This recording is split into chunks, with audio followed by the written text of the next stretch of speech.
Welcome to the dark. I collect stories people don't want to tell. Some are real. Some should have stayed hidden. At exactly 1:13 a.m., the silence in your house breaks. Every radio in the building powers on by itself, and the dial violently snaps to a single frequency. A calm voice cuts through the static, and the very first thing it says is your full name. Officially, you shouldn't be hearing anything. If you search through federal regulatory databases, Station 113 is a ghost.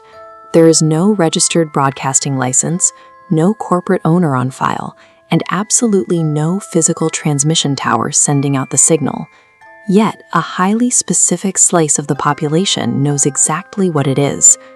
Long-haul truckers driving empty highways, night shift workers in isolated buildings, and chronic insomniacs consistently report stumbling across the exact same broadcast.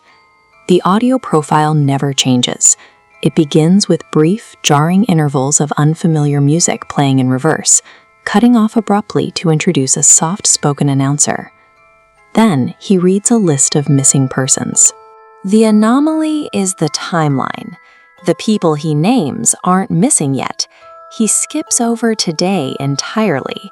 He is reading the list of people who will vanish tomorrow. The earliest documented encounter traces back to 1988. A taxi driver tuned in and heard the announcer list 3 names, including a local teenager. At the exact moment of the broadcast, that teenager was fast asleep in his own bed. The next afternoon, walking home from school, he disappeared and was never seen again. Every subsequent broadcast followed the exact same pattern. Station 113 doesn't recount past tragedies. It issues an inescapable guarantee of future disappearances. Those who research the station have compiled a strict methodology for surviving an encounter. Like all enduring urban legends, there is a rigid set of rules you must follow the moment you hear the frequency. The first 3 are passive suppression rules. You must never answer a ringing phone while the broadcast is active. You must never write down the names you hear. And you must never, under any circumstances, attempt to record the audio. Then come the active evasion protocols. If the background static suddenly stops, you have to leave the room immediately. If the announcer laughs, you must power down every electronic device you can find. But the survival guides place absolute importance on the cardinal rule. Whatever you do, you must never remain listening long enough to hear the final name on the list. These protocols all serve one purpose. They force you into complete isolation. The moment you break a rule, you cross a threshold. You stop being a passive audience member, and you become the target. Daniel Reed built his career by tearing down stories exactly like this. As a professional skeptic and podcast host, he regularly mocked paranormal legends, picking apart their logical inconsistencies for his audience.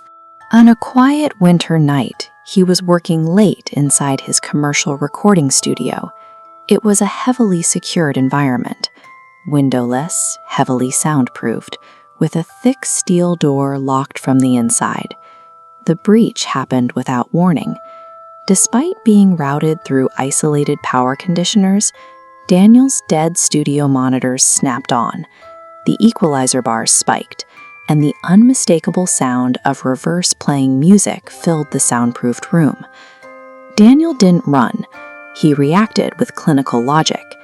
As the announcer began listing tomorrow's missing persons, Daniel opened his laptop and cross-referenced the names with local public records in real time, verifying that every single person actually existed. His academic curiosity blinded him to the environment. He was actively breaking the cardinal rule. He stayed in his chair, typing away, waiting for the broadcast to finish. The announcer paused. The static hummed softly through the studio monitors. Then, the voice calmly stated the final missing person: Daniel Reed. Daniel's skepticism had kept him in the chair long enough to hear the final name. By the time he looked for a rational explanation, he was already on the list. The radio suddenly cut to dead air.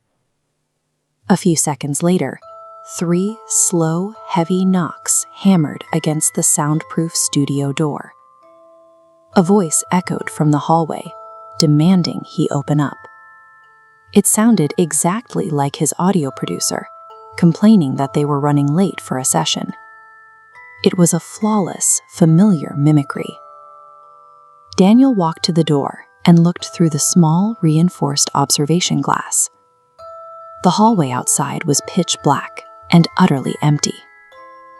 The radio crackled back to life, warning him that the thing in the hall was not his producer.